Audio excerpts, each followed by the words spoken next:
Hey everybody, welcome back to our weekly podcast. My name is Patrick Tan, General Counsel for ChatArgos, the blockchain analytics firm made famous for outing the fact that Binance's BUSD stablecoin was under-collateralized by $1.4 billion. As always, with me is Jonathan Reiter, our CEO, Chief Data Scientist. Hey John, thanks for coming back onto the show. Good afternoon, yeah. So wherever you're tuning in to us from, thanks for tuning in. Thanks for taking some time out to talk to us, to watch and listen to us talk about some of the stuff that's been happening over the past week, some of the stuff that we've been observing, and what some of our thoughts on. So it's been, I mean, in crypto terms, it's been a relatively quiet week. Nothing out of like... No calamities, nothing serious has kind of dropped. Whereas last week we had an opportunity to talk about the Ripple decision, which I think we discussed in some detail. You guys seem to like that a lot, and I do hope to get into writing a slightly long form, dissection of that decision once we get some time out, and then you will see that on the blog. But this week, what we're really looking at is a couple things, three things.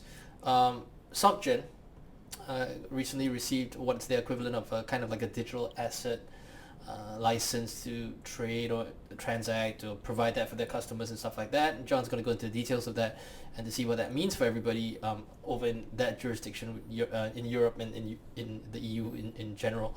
Talk a little bit about TUSD, that fabulous... the gift that keeps on giving, yeah. Yeah, that fabulous lawsuit that came out with one of the former founders, and quite a bit of information that comes out of that. Couple of overlaps with their legal team and how that overlaps with FTX, I think is worth noting. John wrote about that in his Blockhead article, which just dropped today when we are recording this, which is Friday, 21st of July over here in Singapore. So look out for that article. If you're not already subscribing to Blockhead, just go take a look at that article and you'll get all of that good stuff. And then finally, we'll talk a little bit about that NASDAQ statement about the custody and how they've kind of abandoned the whole custody situation. Let's just jump straight into it. SocGen, what's going on over there? Yeah, so there is an EU licensing framework regime set up, and SocGen's Forge thing got the first such license. The full version of the license, they had a partial or whatever limited approval earlier, and it's fascinating. So they're now approved to buy and sell and custody and whatever, all this stuff for people with whatever tokens. And as far as I can tell, these rules are not new. The framework has been around for a while. The rules basically require them to follow every single one of the existing securities rules for the EU. So I'm just going to read a line from the framework white paper. So for those of you who may not know about this white paper, it's called the CAS Framework White Paper. It's written sometime 17 May 2021. It was when it was released. Yes, so this is the EU overall structure for how to think about it. So this was like sort of like a framework as to how to approach crypto at the time. And now we've seen the first major financial institution awarded I think the license. I think it's the first license. Yeah, probably the first. Yeah. So and this is how they've approached it. John, okay, so I'll read from the top of page 15 here. On the occurrence of any regulatory issue, e.g. an investor red flagged for embargoes, sanctions reasons, or technological issue, e.g. a temporary disruption of a distributed ledger, the registrar acting on behalf of the issuer should have the possibility to block a potential security token trade for a given investor, to freeze a given investor's security token, and to provide technological solutions to switch from one distributed ledger to another, or from a distributed ledger to current infrastructures if necessary. So that means that the system requires that at all times all of the licensed participants can reverse, cancel, block, and just migrate away from blockchains any of the assets that are traded there. Have a good time, right? They're essentially saying you can use this database if you think it's more efficient and you can play around with it, enjoy yourself, but you still have to follow 100% of the normal rules. If that's the way it's going to go, then there's not going to be any permissionless anything. I mean, that explicitly does not allow permissionless networks. So I mean, I guess in a nutshell, those of you who don't want to dissect the legalese that's in this white paper, because it is quite a technical piece. Long story short, if it's an native token, it's all going to be treated like securities. And so when we're talking about like native token, we're talking about all your layer one stuff like on Ethereum, Ether, Solana, whatever the case may be. All of the native tokens will be treated as securities, and they will be regulated as securities. So all of the disclosures that you need to give to investors and stuff like that. And the system has to be operated by someone that has complete control over everything. Correct. That can reverse transactions and the rest of it. So, which is interesting, because how would you... So now let's just think about this for a minute. if these blockchains are already running and we know that those transactions aren't reversible, That's right. Then you can't trade any of that.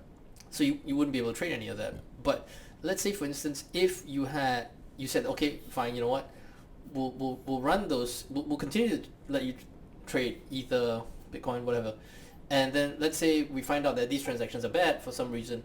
Now I can't reverse that transaction on that blockchain, but could I potentially either A, fork it out, and then create a copy of that thing, and then this will become like a SocGen's / proprietary. Well, you know, fork of maybe. it, It seems and more then likely. And then reverse that transaction. I mean, Ethereum did that, right? I mean, Yeah, early days. that's happened before. Yeah. It seems more likely that they'll simply only trade their own tokens that have complete control over them, and fine. I don't know what they do about gas fees because you can't reverse the gas payments. Yeah. But that's not directly addressed in the framework. But I think that's a. Would there just be reversible? So all these discussions about like reversible ERC20 tokens, yeah, that's what this is: centralized, controllable, reversible, burnable, blockable ERC20 token versions.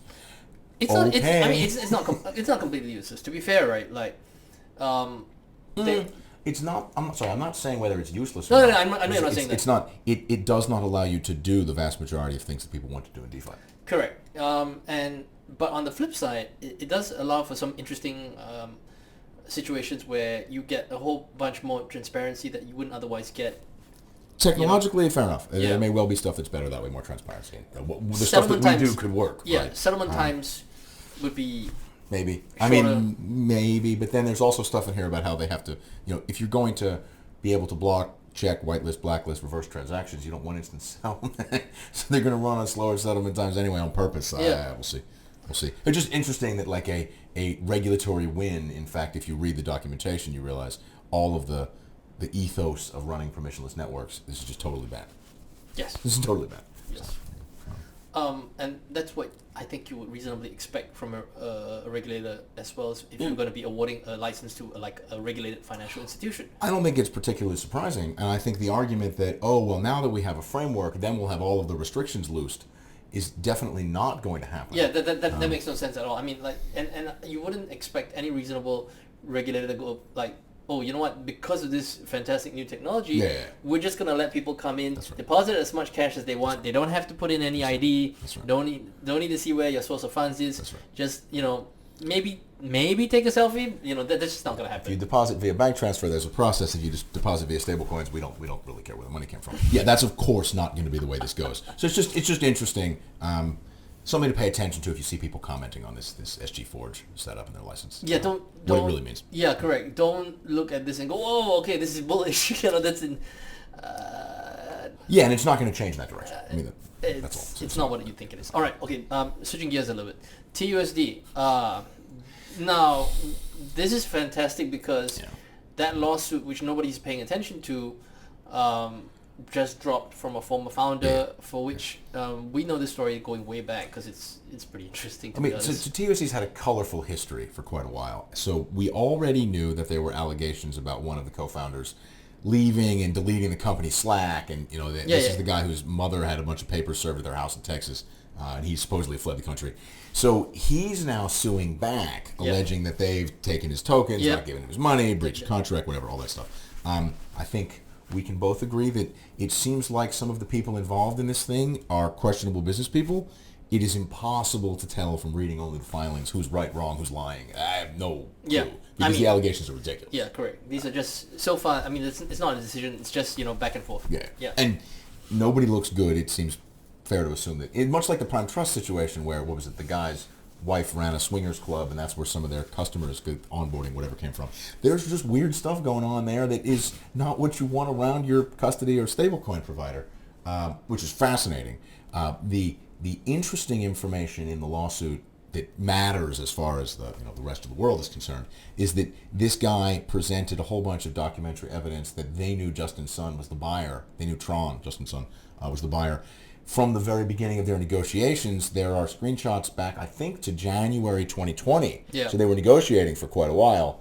This guy claims that he didn't want to sell to them because the way that Tron wanted to buy them out would have screwed the original token holders and some other issues related to their ICO type process. Yeah. Again, but they were, there's chat sessions with Justin Sun and emails among their lawyers, including Justin's son, and this kind of stuff. So they all knew and were, I'm not sure lying is the right word, or just dodging the question. They would say we were owned by Tecteryx, and maybe Tecteryx is the name of the entity that sent them a check. I don't know. But it certainly seems like they knew who the ultimate owner was and were not discussing it. Remains unclear if they told the bank or any of their banks. Almost certainly they lied to them. Yeah, correct, because I would think the bank would ask. I mean, the ultimate beneficial owner is correct. a thing It's a standard question. Yeah. Who's the UBO of all Yeah. these things? Maybe offshore banks.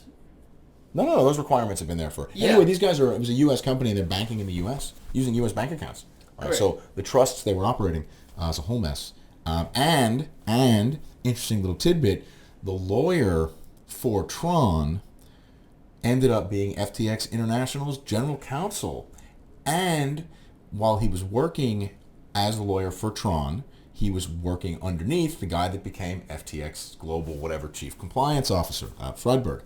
So the FTX team certainly knew what was going on here because their, I think, number one and number two lawyers were involved in, I guess I shouldn't say the deception, they were just representing their client, but they knew who their client was and who the buyer was. So that information existed within FTX for sure. I don't know what the legal propriety is of discussing your previous whatever, but clearly they knew Justin's son because they worked as a lawyer representing him. And, there's emails and chats, whatever, including these people. So they must have been, bro, what are you doing? And we know that Justin's son was a huge user of the True Dollar, and Alameda Research was the biggest user of the True Dollar, and it seems like these guys knew what was going on all along. So, pretty clear slam dunk money laundering end-to-end case there, right? Lying about who the money belongs to and who owns the company is exactly what that's about. Can's son and Dan Friedberg worked on both sides of that one and seem to have the information. So there you go. If your chief compliance officer knows one of your largest clients is lying to the bank, that's a problem. That's a tricky one. And also, then there is the question, right, how much of those communications were privileged and how much of your privileged information you took from one employer to the other. Because, okay, so for instance, right, let's say now if I'm working as a lawyer at a firm and, Justin is a client of mine, anything that he tells me whilst I'm still at that firm is privileged. So I can't actually take that knowledge. It seems artificial, but I can't actually take that knowledge with me when I leave the firm. And let's say now, for instance, I work as the GC for Tron, for instance. I have to pretend I don't know that. Well, yeah, okay. So I guess you're talking about lawyers that behave sort of the correct way according to the correct lawyer rules. Ideally. And I'm talking about a company where they apparently just stole all the client deposits by accident and went catastrophically bankrupt on television. I'm not accusing anybody of violating any legal ethics, but kind of a high bar to expect from that operation, right? It's not a good scene. Yeah. Okay. Yeah. It's very believable that maybe the attorney-client privilege, whatever stuff, wasn't respected exactly as you'd expect it to be. I can imagine that wouldn't be topmost of their... Yeah, that doesn't appear to have been their number one priority. They were too busy siphoning off all the client deposits. Yeah, I mean, it's a wacko situation, right? But you should, maybe if your lawyer care about those things.